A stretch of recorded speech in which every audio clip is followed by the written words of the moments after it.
Welcome to the Soccer Hub Online Summit. It's with great pleasure that we welcome you all to be part of this huge online event. Before we start, let me just take a few seconds to present to you the Soccer Hub project. Soccer Hub project is both an education service and at the same time an education platform. Education service because we help our partners such as soccer clubs or soccer institutions to produce their own content. A platform because we take all of that content as well as our own content and we promote this content all over the world. That's why we do believe that in the next few years we will be able to call ourselves as the big content database about soccer in the world. For now, let's just start with our first day of the Soccer Hub Online Summit, and at the beginning we'll have the panel 1. It's about top coaching and the question that we ask if there is a new profile of soccer coach. To answer that question, we have CURT ONALFO, ABEL XAVIER, and the moderator is RÉMULO Marques. RÉMULO, now it's your turn. Thank you. So, hello Kurt, hello Abel. Thank you both for being here with us in Soccer Hub. Of course, today we are trying to understand if is it emerging a new style of soccer coach. What is happening in the evolving of football nowadays with the technology and all the things that are happening with the game, including with the tactics maybe. So, Kurt, I will start with you, with your experience in the United States mainly. What I would like to ask you first is if you think the technology, how does the technology affects the way we are training our players today? I mean, it really affects how we train our players. I mean, years ago, the mentality was kind of old school, where you would kind of run players until they would puke, that type of stuff. And now we have, sports stat, we have heart rate monitors, we have Omega Wave, we have all these different ways to test our athletes and to make sure that we optimize their performance. So we can do everything intelligently. But in my experience, it's you can't rely too much on technology. If you rely too much on technology, you get away from the essence of the sport and what makes a player and mental toughness and all the things that are, derived by pushing people to the limit. Yeah. So it's a fine balance in how you utilize the technology and to train your athletes intelligently, but at the same time, make sure that you're pushing them so that when the going gets tough, they're able to overcome those challenges. Abel, I kind of ask you the same question, but what I'd like to know from your part, of course, if you think the technology is already playing a big role in the way you are training also your players, but also bring your experience as a player. You play in so many countries. Italy, Spain, Holland, United States, Turkey. You saw as a player that developing of the technology, the introducing of technology in the training? Well, I think that we need to respect and follow the evolution of the things. Of course, and it's obvious that when I was a player, and I play in the different levels and in the different clubs with the different managers, I think when you start to have new information, the most important is what you do with this new information. I think the information must be very selective. It must be productive, and it must be orientated for what you want to create in a collective aspect of the team. Of course, there is clubs where they don't have conditions to access to the technology, but as a coach in these days you need to be informed, you need to be updated, and sometimes it must be also your responsibility to add new things to the structures, to add a new understanding also for presidents, for directors, that the essential needs are vital for you to prepare your players individually and also collectively. I'm totally agreed with Kurt when Kurt expressed that we don't need in the present times to go out of the focus for what is important in preparation, in mental approach, in the correct feedback, to create empathy with the players. I think that less information to the players and the accurate information, I think, is the key aspect. We as coaches, we are able to building and put all the pieces together. We are in this present moment instructors where we can have an integrated staff with a lot of information, but after you need to cut this information for what is really important, not just for your own team building process, but also for the oppositions that you're going to face. For that reason, I think technology, it's important. It must be controlled, calculate, and the most important is to see the way the players react, and in a slow process you also can add it and grow with intelligent response of the players individually, and most important collectively towards the results. Of course, it's winning. So also in this matter, Kurt, you are working for so many years in the United States, and we all around the world know how it is with baseball and particularly with American football. You feel any kind of pressure in the soccer, in football, like in European we are used to call, to use the same kind of technologies, all that technology that are used in American football, in baseball, in so many other sports that in the United States that are used to use that with so many statistics, so many technology. You feel that kind of pressure as a manager in soccer? No, I mean, I don't. I mean, I'm always somebody that's looking to evolve and to get better. In 2007, I was the first coach in MLS to actually bring in, at that time, heart rate monitors into how we train. So I was the first coach that was kind of on the edge of that stuff back in 2007. And I'm always looking at other ways to try to enhance things, but I never feel pressure from other sports. I mean, you have to, be focused on your sport and how you do things and do things properly. But there are certain, best practices you can take from business and from other sports that you can bring into coaching and managing. But I never feel any pressure from the other sports. But Kurt, do you think it's possible to evolve for something, imagine to train by sectors like they do in American football, or in this kind of football is not possible, in your opinion? No, I mean, there's, if you look at some of the coaches around the world in soccer that, like Bielsa, for example, who is very specific in the way that he trains players in their positions. But every coach has their style, and every coach has a way of trying to get the most out of his individual players and then the team collectively.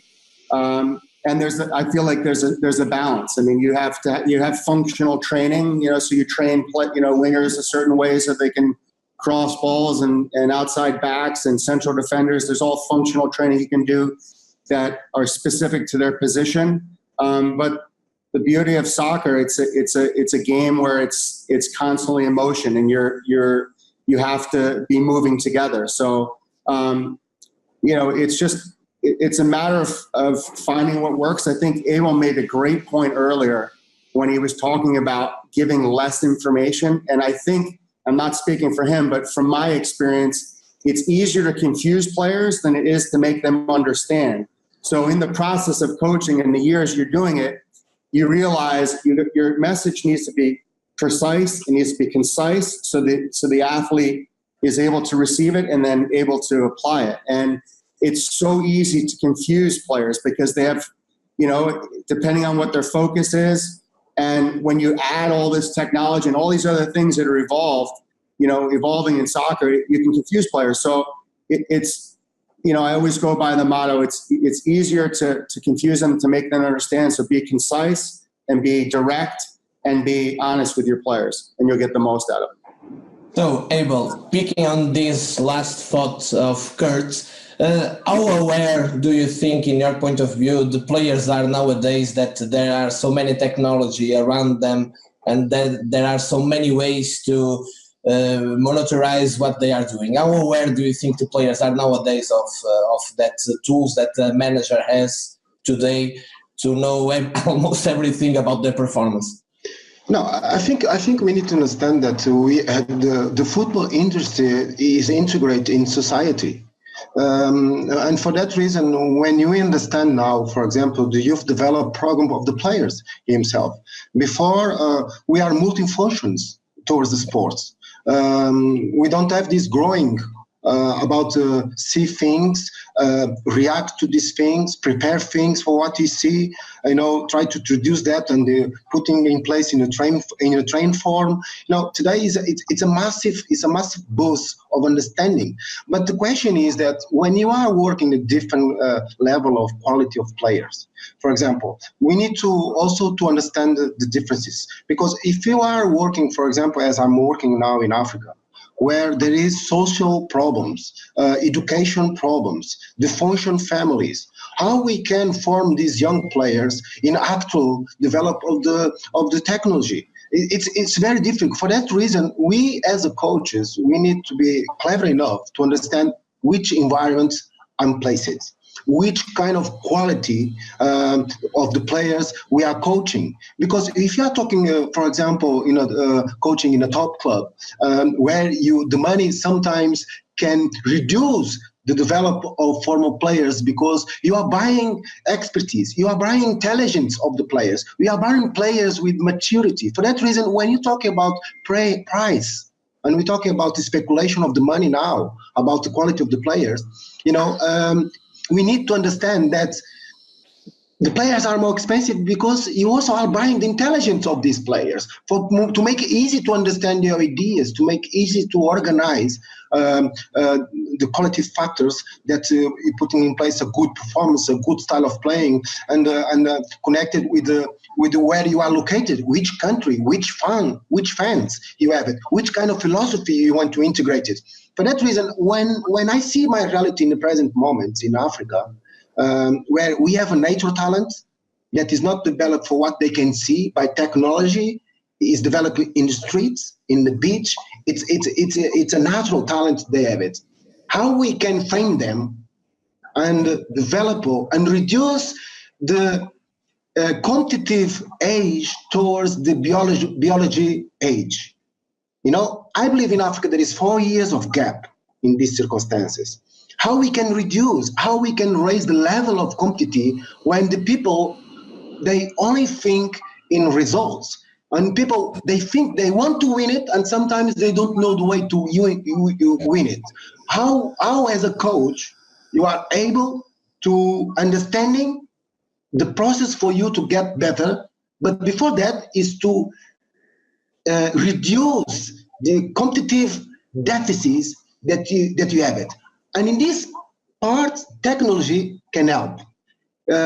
I introduced in Africa, in Mozambique, where there is a league, there is coaches, experienced coaches who play in Africa. They understand the environment. But when I studied the Africa development, I understanding that if you add a technology for the players to watch what they can do it, and after you can go to exercise form, game form, and you place them in the correct positions, and after you confrontate them with the image what they express in the field, it's a great bust for them. It's a massive step, because it's a different reality. Of course, if you are in a top club or in the top national teams, you have excellent players. Like I said before, I think that you need to go to essentially. You need to go to simple but more effective, and not quantity but quality of the training, quality of the process. And in these days, this different quality of players, different maturity of players, different placement of the players, I think is also a great challenge for coaching in these days. For sure. Now I have, can be both situations, or a very hard question or a very easy question. I will start with Kurt, but I will also listen to Abel about this. So Kurt, if I ask you, for you, what is to be a manager? What it meant? Is only to be a team leader? What is, in your opinion, to be a manager nowadays? I mean, I think in every job it's different. You know, in MLS, you know, and as it's evolved, but it's changed. But you're much more than just the team leader. I mean, you're the tactician. You're, in many cases, identifying the talent, developing the talent, because as Bella was talking about earlier, when you can just buy mature top-level players that are already at their prime, you don't have to develop them. All you have to do is mold them into a team. So in MLS, you have world-class players that are already arrived in there, and you have you know, players that are mature, but you also have younger players that are just understanding the way. So your job is also to cultivate and develop those players, and in the same time, you have to be winning. So the job of a coach has so many things. We deal with problems that fans have no idea about on a regular basis. Correct. Personal issues that come up on a regular basis, where you know, all the fans and the people watching, they just see the product on the field and they see what's going on, but they don't realize throughout the week these are players that are dealing with social media criticism like never heard before because of how our culture is now with social media. Family issues, sick kids, issues with home with their wives or girlfriends, and all these things impact how players perform. So your job, in some cases, is maybe to be a father figure. In other cases, is maybe to help them through those issues. So there's a psychological component, almost like a psychologist as a coach. You must motivate. In MLS, you need to have a business sense. You need to understand about trading players and how do you maximize this very strict salary cap to work through all these things so you can have the best possible assets and best possible team to succeed. So you feel like you're changing hats all the time and you're problem solving. The important thing is that you have a way of leading and a way of,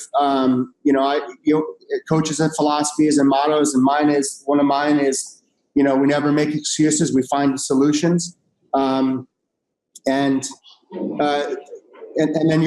there's so many aspects of coaching that you find really rewarding, you know, where you set in a certain agenda and a certain way of doing things. And when you're watching that, come into fruition, it's very gratifying. But again, there's so many hats you wear as a coach. But ultimately, at the end of the day, at the professional level, you got to win games.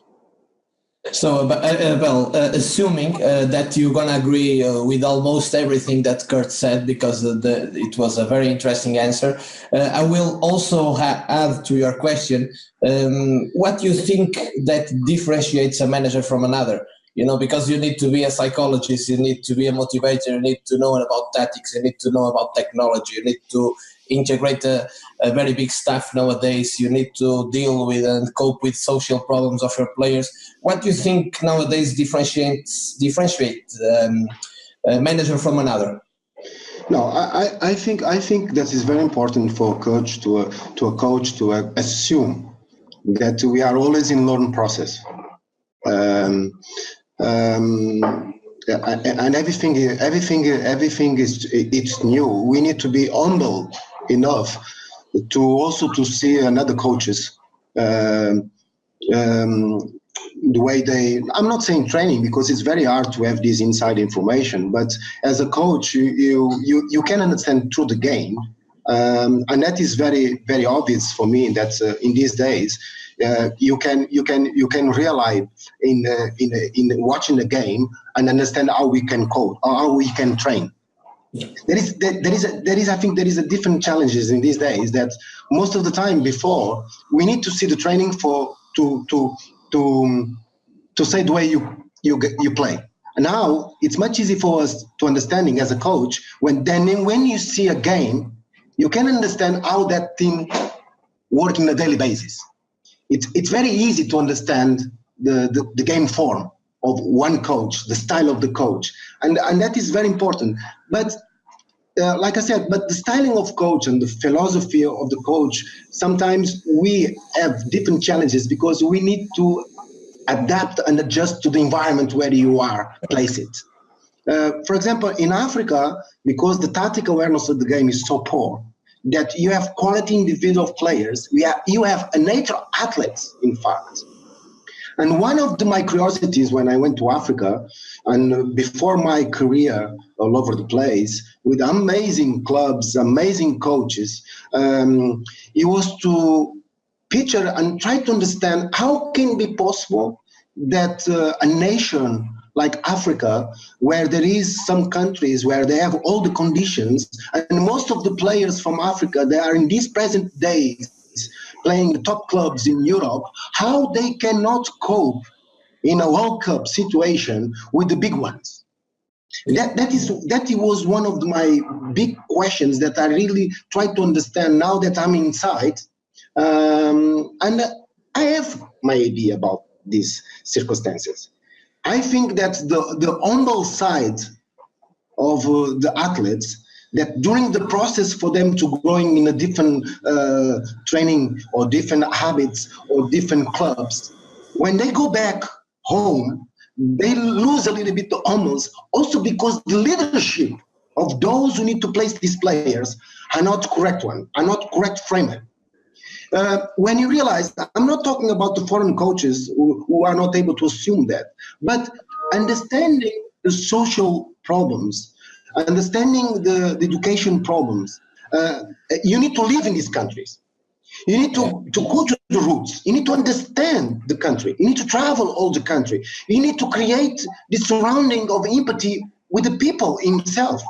And those national teams, most of the time, when they have foreign coaches who are not absorbing these roots, this understanding, I think it's leadership problems, because they come back home, they have different discipline in Europe, but they are not able to express as well as a team collectively in all kind of those aspects. For that reason, I say that it's a challenge. It's a challenge for coaches. I think we are in competition, of course. The results, of course, for the coaches is the most important, maybe for people who are players, because they are always putting us in a pressure about results. Yeah. But we as a coach, we need to understand the process to get results. Because sometimes we can lose, but the team is growing. The mentality is changing. And now we need to talk with people to understanding that there is no another way of winning and make the process of changing mentalities. Of course, you can maybe in one game situation, the weakest can win the strongest one. But the most important, I believe, for a coach is that you have a team with your own identity, and you have your mentality in the team, and the coaches and the players, they need to reveal yourself also to the coach himself. And I think it's challenges. It's challenge that we have it in a present moments with different scenarios, but it's very attractive. It's very attractive because I remember when I was in Liverpool, like I said, I have a coach in Liverpool that he break all the mentality of the English football. He was a French coach, Gérard, amazing coach. He was a visionary coach. For that reason, he won 5-2 the game in Liverpool. And when I saw the way he structured the club with the very hard decisions, to cut a little bit with the mentality that he was installed in Liverpool for back in the days, with the bad habits of the players. I'm talking about mentality, I'm talking about discipline, I'm talking about the food supply, little things, but very important things.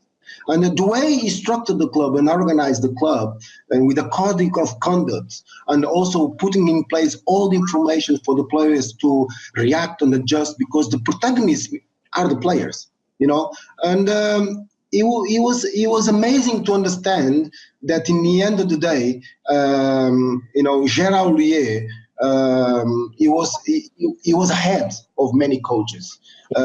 His way of thinking about football, he was connecting also with his system, with his preparation, and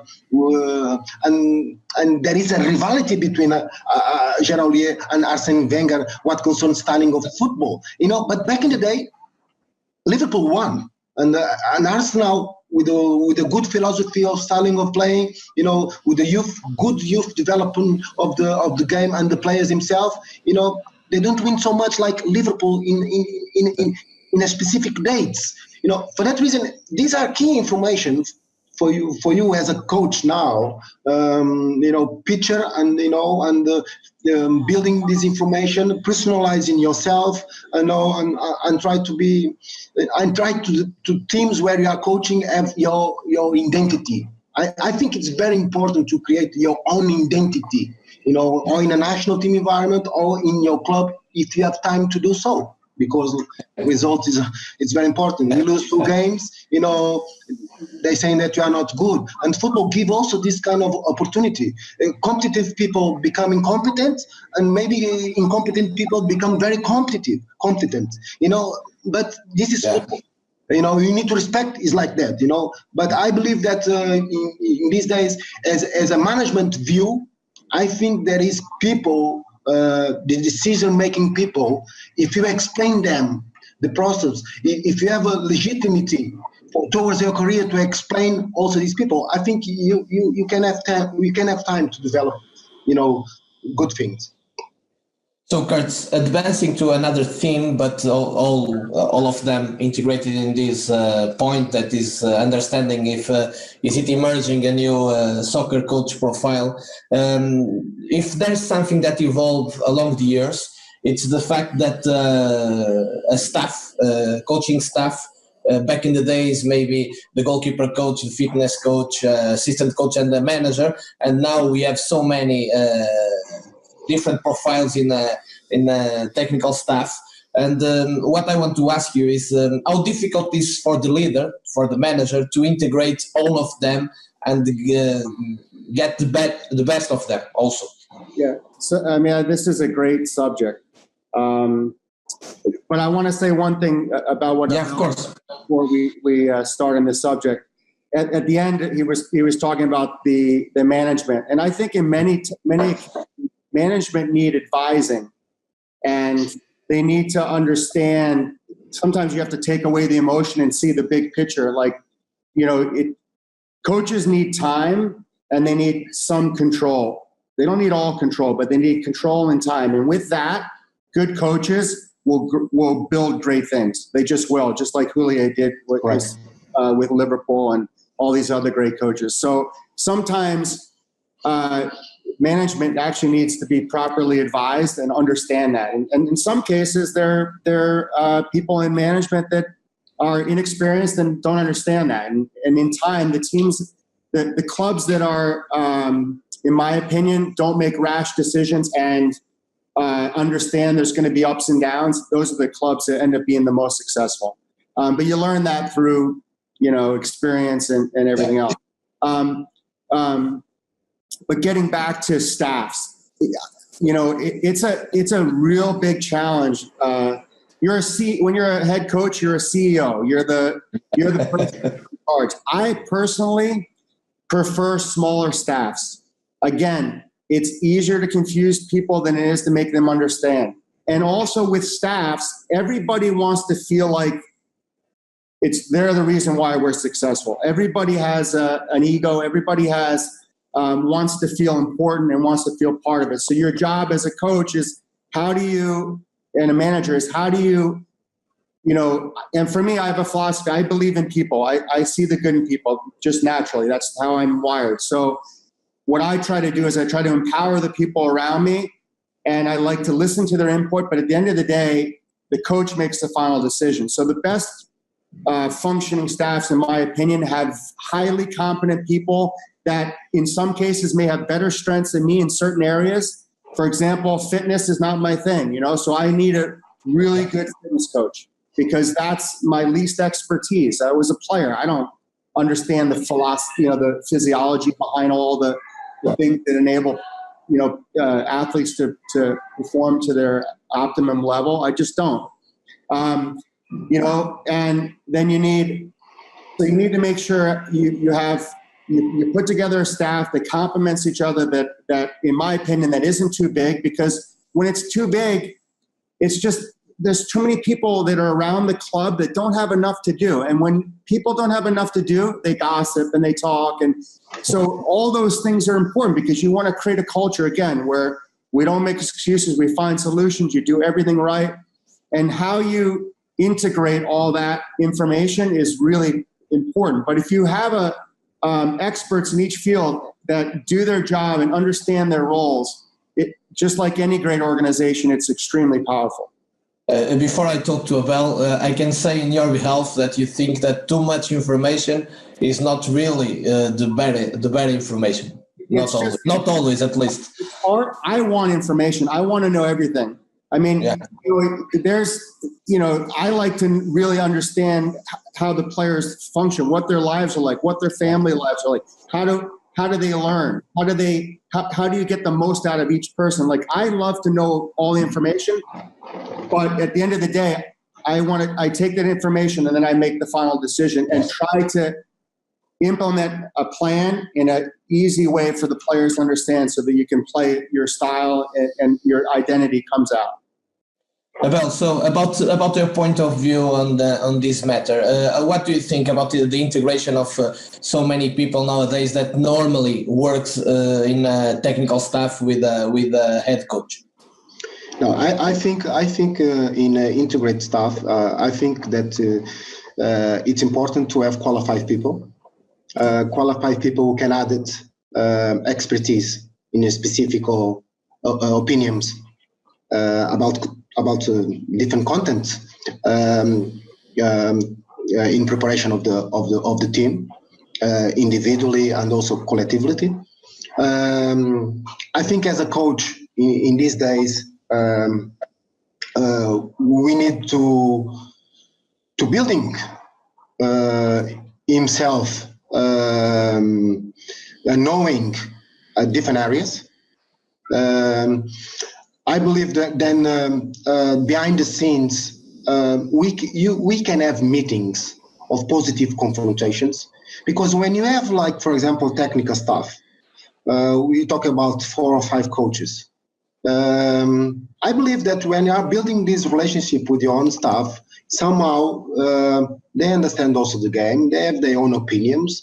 You have a positive confrontations. You debate ideas. But like Kurt said, in the end of the day, the leader is the coach, and this leadership must be very clear when you are in front of the players and when you are coaching and when you are in the field, But behind the scenes, reading opinions, talking about different situations, talking about the doctor side, the fitness side, the nutrition side, the motivation and mentally approach side. It's really right informations for the correct decisions. I believe that one of the important things is the way you present things to the players. You need to be organized. When you when you go to the field and you're going to prepare your sections and you have effectively your own staff, we're going to put in place, in the time of the sessions, you delegate. Then it's important that you have your staff and you can delegate, responsibility to your personal staff, because when you talk about integrate staff, there is another people doing inside the staff. They are not present in the training sections. They are behind the scenes. But they are also important, right? Very important. And they are also important. But the people who are in the field and the people that you are delegate, competence for them to work in specific matters, I think these are the key vital points. Because I think the players, for the side of the players, I always was looking for the organization of the staff.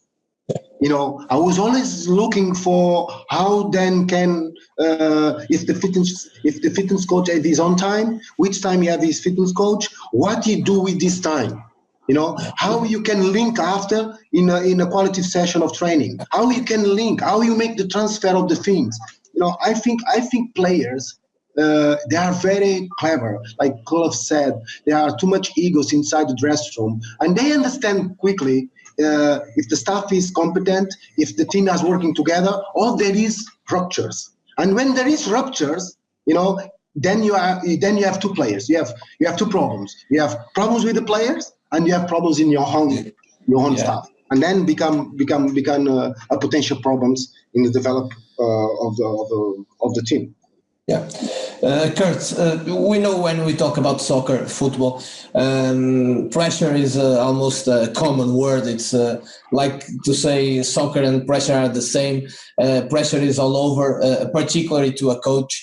And in this particular matter that we are discussing, the staff, do you think it was this pressure that the manager always suffered to get the best results? The most quick way he can. It was also the responsible why the staff evolved to more people, because the manager needs to have more people surrounding that controls more environments of the player.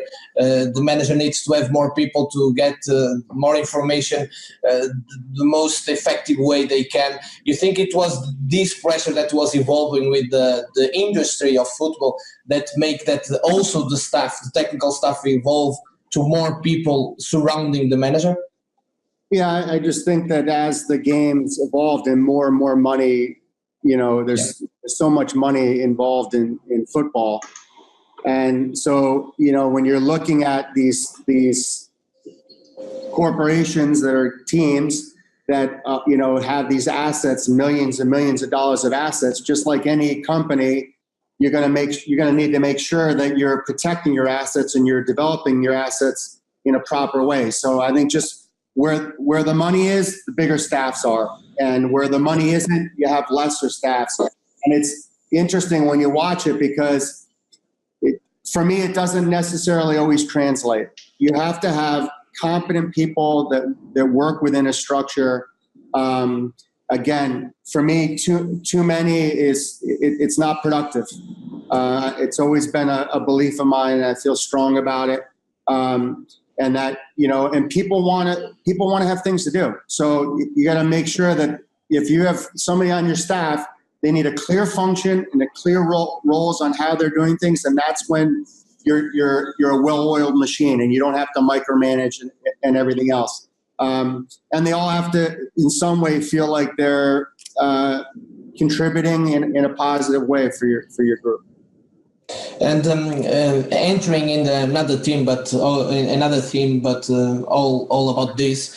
2 years ago, I was in the United States and I was talking a little bit with Jürgen Klinsmann, and he said to me that one of the main differences that you notice is the influence of the media, because in Europe he has to cope with an amazing pressure, and in the United States not so much in the beginning, but in the end of his work he already starts to feeling it. But in the end, what I need to know from you before I ask to Abel the same is how the media, how the social media, how the marketing of the club has an influence in your work as a manager. You know, I actually think it's a really important thing. I think that any organization, again, it's a business, right? So messaging becomes very important.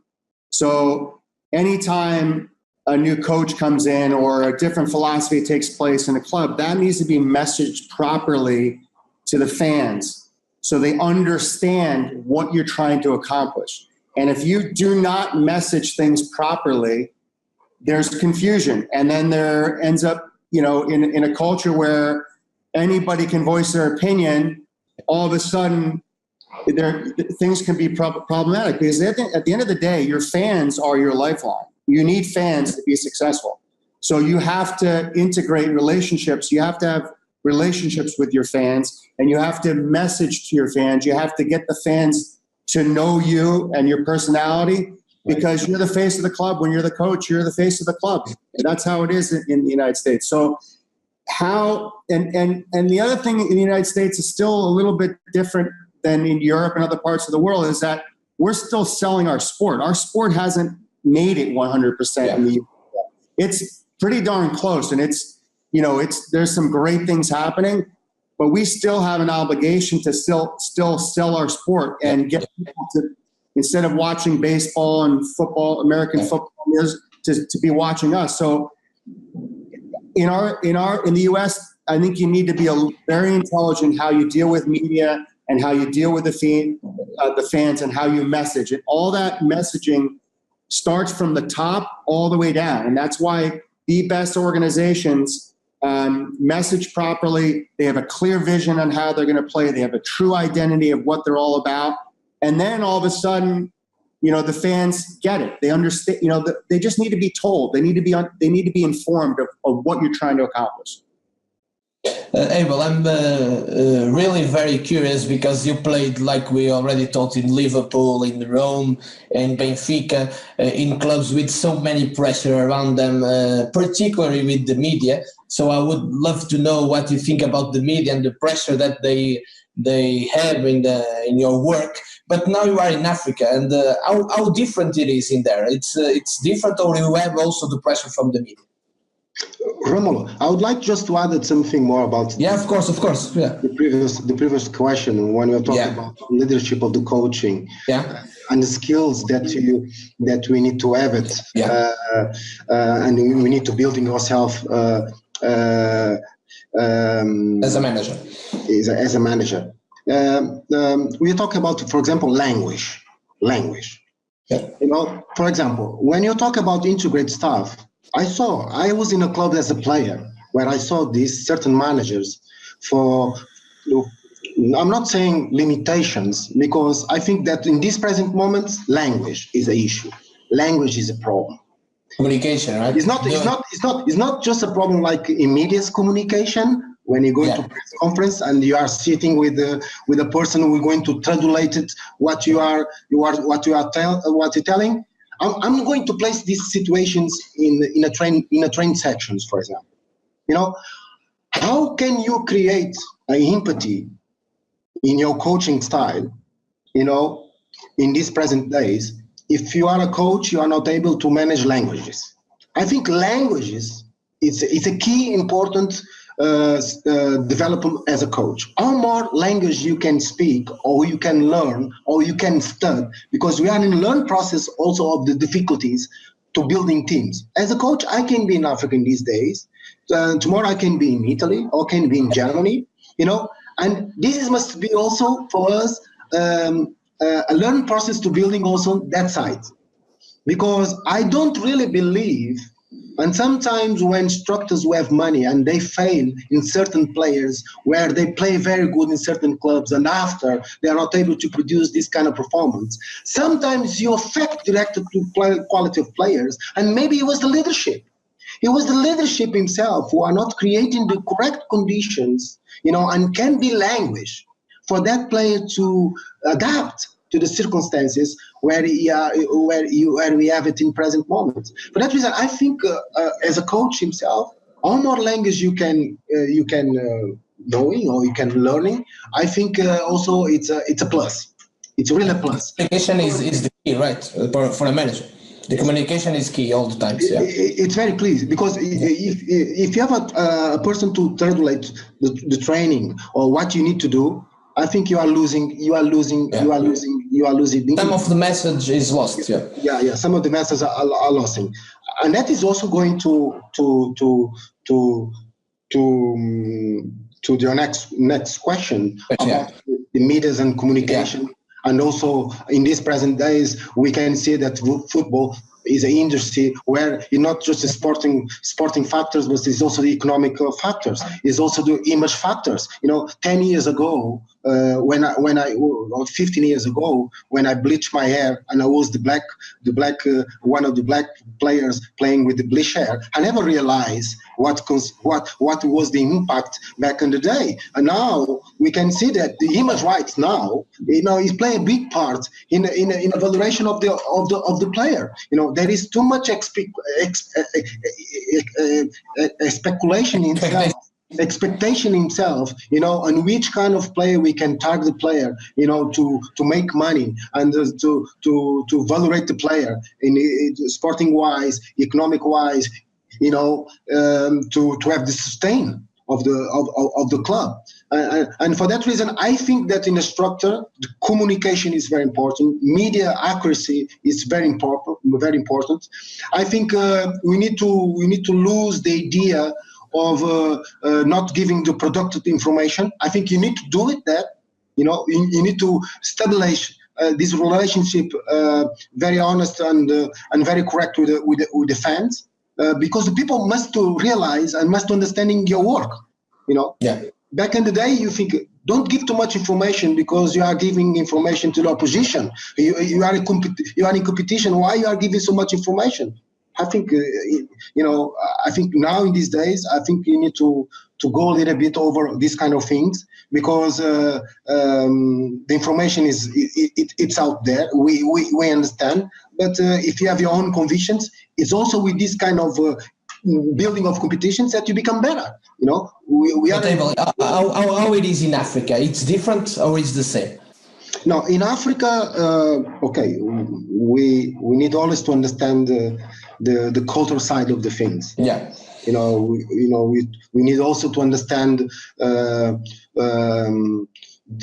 development of democracy in the countries. Okay, we need to understand the regime. We need to understand the power, where it's placed, because everything is political also. Yeah. We need to understand when you are coaching a national team, the related situation about results, that in the end of the day is not a club, that in a club situation, every week you can readjust, results.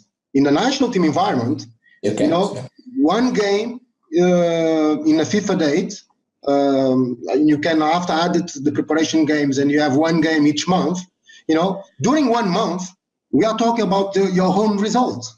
For that reason, you need to have time to develop things, but in the end of the day, you have 1 week to produce results, and that 1 week we're going to produce 1 month, of expectations. Can be happy or can be sadness. And when you are related with the political factors, and matters. For example, if the people are happy, and the people are glad with directions, that can be political wise. It can be a positive thing to the government. And as a coach, of course, you are aware of that. You cannot jump too much into that because you have so much horrible things, about what concerns your own work. But it's also important to understand that side in Africa. But personally in Mozambique, when I arrived, they were saying that there was building the website of the federation for over 3 years. And I said, President, what's happening here? We are developed a website where the website is it's a great instrument for you to pass the positive work that you are trying to do it, and you are telling that you are working for 3 years in a website situation. Of course, I changing, by explaining to him how important it was to place it the correct communication, and now, he can have it, companies. He can have it, sponsors. Agreed it and understanding our work, because sometimes money in football maybe is not just coming from the football industry. Money in football coming for different kind of resources, and people need to understand what you are doing, because the image rights of these companies and these sponsors is very important also, because the image expositions, the visibility international, companies want to be attached to that. For that reason, it's important. And immediately in 2 months that I give my views about the factors of the correct communication and medias in Africa, we have a different setup with a lot of people try to jump and try to help us by giving conditions, because everything he was framed just in football needs, and when you are framed in just in football needs, maybe after you're going to, be blocked by and by the problems, because you are not creative enough to go on surrounding and try to search for different resources of money, to sustain the industry. So we are almost in the end. Unfortunately, the time goes fast when the things that we are discussing are so interesting. But before I end this amazing conversation, Kurt, I would like to know, because we are trying to understand if it's emerging a new soccer coach profile, but in the end, it's important also to understand if it's emerging a new profile in the game itself. Because if you see the evolution, you have the WM, the 4-4-2, the Catenaccio, the Netherlands team of Cruyff, Barcelona from Guardiola. Do you think we can also see some more developing in the game like this, or that's not possible anymore in football? I think the game is always evolving. And there's always going to be competition creates greatness. So whenever there's enormous competition, which we have in soccer and football, there's going to be everybody that's always pushing the envelope to try to change things. That's why you see how formations from time change and ways of playing. So I think that's always going to be evolving. I believe as a coach, you have to move with the times. If you don't, you get passed by. And yes, I do believe that will continue to evolve. And every country and every place is different. But yes, for sure. Abel, the same question for finalizing our conversation. Yes, I'm totally agree with Kurt.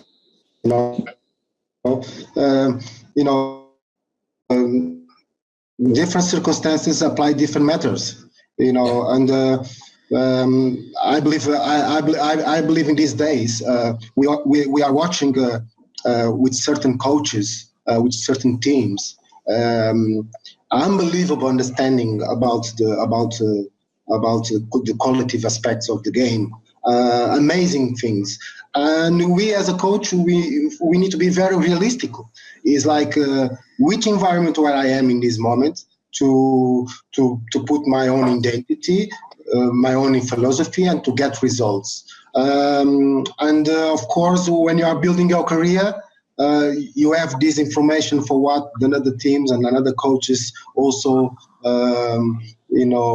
introducing themselves, but you are in constant learning process. For example, I'm amazing for develop of the game. For example, when I see certain teams, from when you talk about system and tactical things, and we talk about dynamic things, and the things must be accurate as in a qualitative aspects of the games. It's amazing, but I will never going to be a chance, for example, in Africa to develop a football like, for example, the philosophy of Guardiola in Manchester City, because it's impossible. It's completely impossible. I understand the beauty of the game. I understand, the quality, what represent that game, but I understand my own realities. For example, in Africa, it's very difficult. First of all, I don't have structures. Second, it's so disbalanced. The structures and the fields where they are placed and when they play, and the youth develop program, with so many problems. Of course, the quality of the players.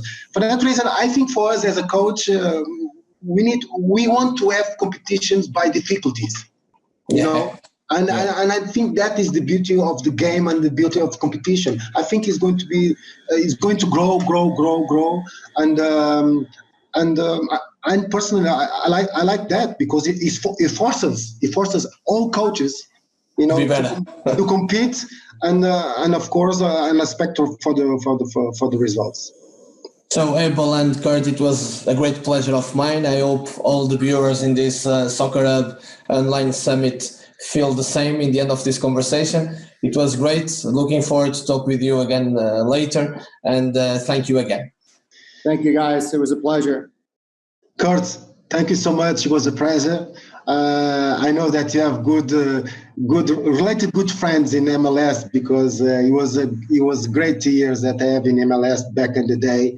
And from that moment, I understand that the United States, they want to invest in football, and they will produce. I think is one of the nations we're going to make a great impact in the future, because structure-wise, understanding, about the directions, the way they structure the MLS, I think it was very clever, and I'm very happy for all positive franchises that they can open also in MLS and growing the industry, and I believe sooner or later, you can make impact in a great competition, because I think the nature of the athletes in America, the youth athletes that exist in America, maybe people in Europe they are not aware of that, but the mental approach of work rate in the United States are amazing. It was unbelievable discovering when I was back in the day, seeing the ways the young kids in America they want so much this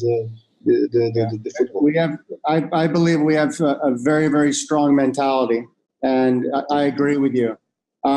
I think your challenge is an amazing one in Mozambique, because for me, the development of players is so interesting to me. And when you talk about Africa and where you are and what you're doing, you have these naturally gifted athletes who are playing soccer in the street, which there's something to be said, in my opinion, with developing players that way, because I feel like too much structure takes away that creativity that players have. So I think it's great, age until 13, 14 years old, and then now they get their structure.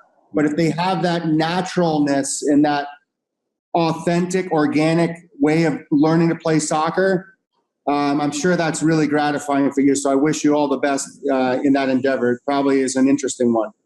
So guys, thank you so much again. Hope to see you soon. Thank you. Thank you, guys.